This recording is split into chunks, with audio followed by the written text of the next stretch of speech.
Hi எல்லாரும் எப்படி இருக்கீங்க? இன்றைக்கி நம்மளோட சேனலில் ஒரு அருமையான மட்டன் கீமா பிரியாணி தான் பண்ண போகிறோம்.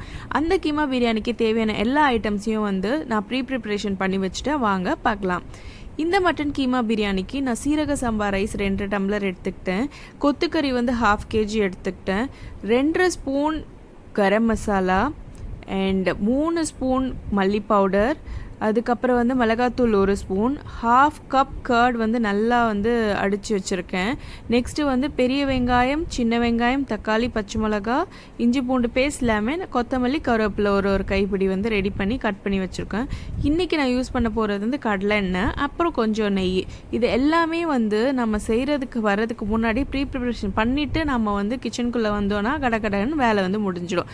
ஸோ இது பாட்டு வச்சுட்டு அதுக்கு சூடாகிற நேரத்தில் நான் சைடில் முட்டையும் வேக போட்டுட்டேன். இதுக்கான அளவு தண்ணியும் ரெடி பண்ணி எடுத்து வச்சுட்டேன். நீங்கள் பாதி சின்ன வெங்காயம் பாதி பெரிய வெங்காயம் போட்டிங்கன்னா நல்லா டேஸ்ட் நமக்கு கிடைக்கும். ஸோ சின்ன வெங்காயத்தோட டேஸ்ட் ஒரு எக்ஸ்ட்ரா ஆடட் டேஸ்ட் மாதிரி தான் உங்களுக்கு இருக்கும். ஸோ இப்போ இந்த மட்டன் பிரியாணிக்கு செய்ய தேவையான அளவு எண்ணெய் ஊற்றிக்கோங்க. ஸோ எண்ணெய் கொஞ்சம் கம்மியாக ஊற்றிக்கோங்க. ஏன்னா அந்த மட்டன் கறியிலே நிறைய கொழுப்பு இருக்கும். ஸோ அதிலிருந்துமே நமக்கு எண்ணெய் வெளியில் வரும். ஸோ அதை மைண்டில் வச்சுட்டு கொஞ்சம் எண்ணெய் அதுக்கேற்ற மாதிரி ஊற்றிக்கோங்க. அதுக்கப்புறம் எண்ணெயில் பாதி அளவு நெய் ஊற்றிக்கலாம். இப்போ இந்த பிரியாணிக்கு தேவையான மசாலா பொருள் எல்லாத்தையும் ஆட் பண்ணிக்கலாம். ஸோ இந்த பாக்ஸில் இருக்கிற எல்லாத்துலேயும் கொஞ்சம் கொஞ்சம் நான் அப்படியே ஆட் பண்ணிக்கிறேன்.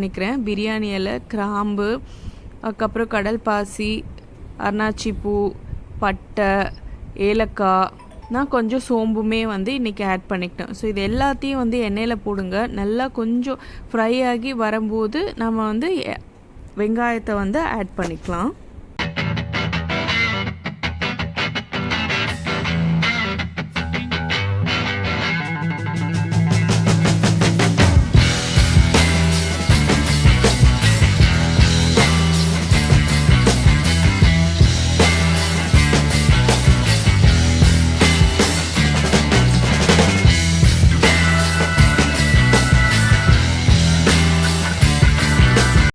இந்த பிரியாணி மசாலா எல்லாமே எண்ணெயில் நல்லா ஃப்ரை ஆனப்புறம் நாம் ரெடி பண்ணி வச்சுருக்கிற பெரிய வெங்காயத்தை நல்லா உதிர்த்து இந்த எண்ணெயில் சேர்த்துக்கலாம். இந்த வெங்காயத்தை எல்லாத்தையும் சேர்த்த பிறகு நம்ம கட் பண்ணி வச்சுருக்கிற பச்சை மிளகா, சின்ன வெங்காயம் எல்லாத்தையுமே இந்த எண்ணெயில் போட்டு நல்லா கோல்டன் ப்ரௌன் ஆகிற அளவுக்கு ஃப்ரை பண்ணி எடுத்துக்கலாம். இந்த வெங்காயம் வதங்குறதுக்கு தேவையான அளவு உப்பையை மட்டும் இப்போ சேர்த்துக்கோங்க. சேர்த்துட்டு இது எண்ணெயில் நல்லா ஃப்ரை ஆகி வரட்டும். வெங்காயம் எவ்வளோக்கு எவ்வளோ ஃப்ரை ஆகுதோ அவ்வளோக்கு அவ்வளோ டேஸ்ட் பிரியாணிக்கு கிடைக்கும். ரொம்ப கருக வச்சிடக்கூடாது இந்த வெங்காயத்தை. ஸோ இந்த வெங்காயம் வதங்குறது வரைக்கும் கொஞ்சம் வெயிட் பண்ணி நாம் நெக்ஸ்ட் என்ன பண்ணலாம் அப்படின்றத பார்க்கலாம்.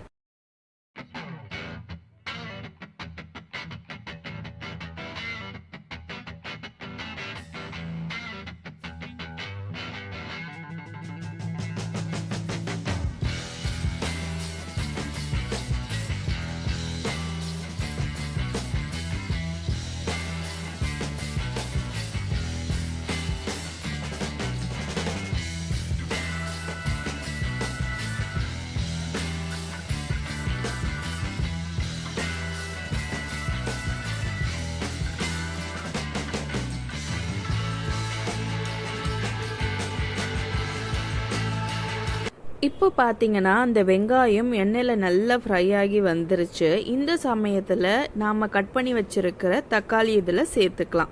இந்த தக்காளி சீக்கிரமாக வேகணும்னா இதை ஒரு மூடி போட்டு மூடி வச்சுடுங்க. தக்காளி நல்லா சாஃப்டாக வெந்துடும். அதுக்கப்புறம் நல்லா நசுக்கி விட்டுக்கலாம். வெங்காயம் தக்காளியும் ஒன்று சேர்ந்து வந்துடும். இப்போ என்ன பண்ணலாம் அப்படின்னா இஞ்சி பூண்டு பேஸ்ட்டை போட்டுக்கலாம். இஞ்சி பூண்டோட பேஸ்ட்டோட அந்த பச்சை வாசனை போன அப்புறம் நம்ம பிரியாணி மசாலா எடுத்து வச்சுருந்தோம்ல அதை ஆட் பண்ணிக்கலாம். ஸோ இந்த பிரியாணி மசாலா ஆட் பண்ணும்போது சீக்கிரமாக அடிப்பிடிக்க பார்க்கும். அந்த சமயத்தில் நீங்கள் பார்த்து பொறுமையாக கலரி விட்டுக்கோங்க. அடிப்பிடிக்க போகுது அப்படின்னா ஸ்லோ பண்ணிவிட்டு நாம் எடுத்து வச்சுருக்கிற அந்த தயிர், நல்லா பீட் பண்ண தயிரை இதில் சேர்த்துக்கலாம். நீங்கள் தயிரை நல்லா பீட் பண்ணி சேர்த்துக்கோங்க. அப்படி இல்லைன்னா கொஞ்சம் திரியாக தெரியும். அதை பார்க்க நல்லா இருக்காது. இந்த மசாலாவோட பச்சை வாசனை எல்லாமே போன அப்புறம் நாம் எடுத்து வச்சிருக்கிற கொத்துக்கறியை இந்த மசாலா கூட ஆட் பண்ணிக்கலாம். இந்த கொத்துக்கறி, இந்த மசாலா இது எல்லாமே வந்து ஒன்றோட ஒன்று சேரணும். நல்லா மிக்ஸ் ஆகி லைட்டாக வந்து ஒரு ஹாஃப் குக் ஆன உடனே தான் வந்து நாம் எடுத்து வச்சிருக்கிற ஒரு கைப்பிடி கொத்தமல்லி, ஒரு கைப்பிடி புதினா இதை ரெண்டுத்தையும் வந்து சேர்க்க போகிறோம்.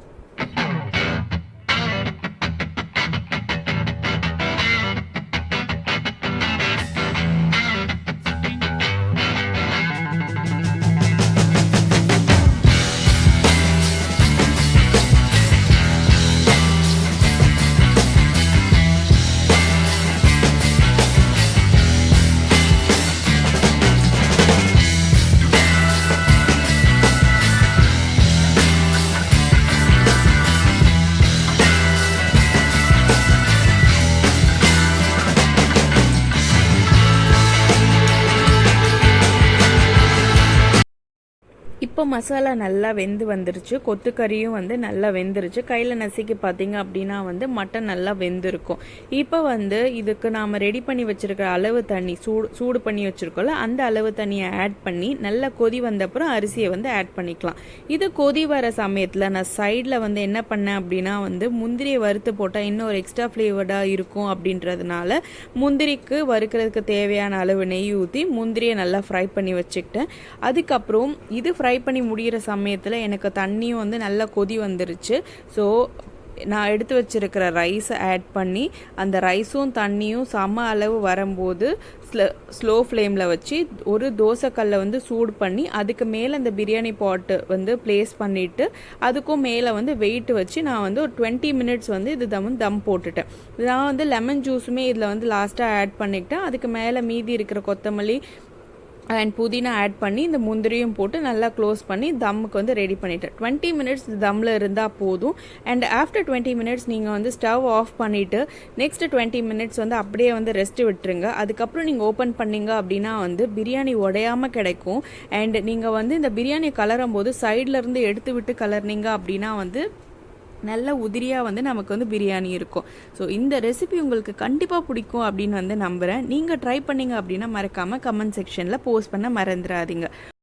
இந்த மட்டன் கீமா பிரியாணிக்கு நான் ஒரு சின்ன ஒரு குருமா மாதிரி வந்து ப்ரிப்பேர் பண்ணியிருந்தேன். அதே கொத்துக்கறி கொஞ்சம் எடுத்து போட்டு, ஸோ இந்த பிரியாணி கூட அந்த கொத்துக்கறி korma and onion carrot raita கூட வச்சு தான் வந்து இன்றைக்கி இந்த பிரியாணியை நான் சர்வ் பண்ணேன். ரொம்ப நல்லா இருந்தது டேஸ்ட்டு.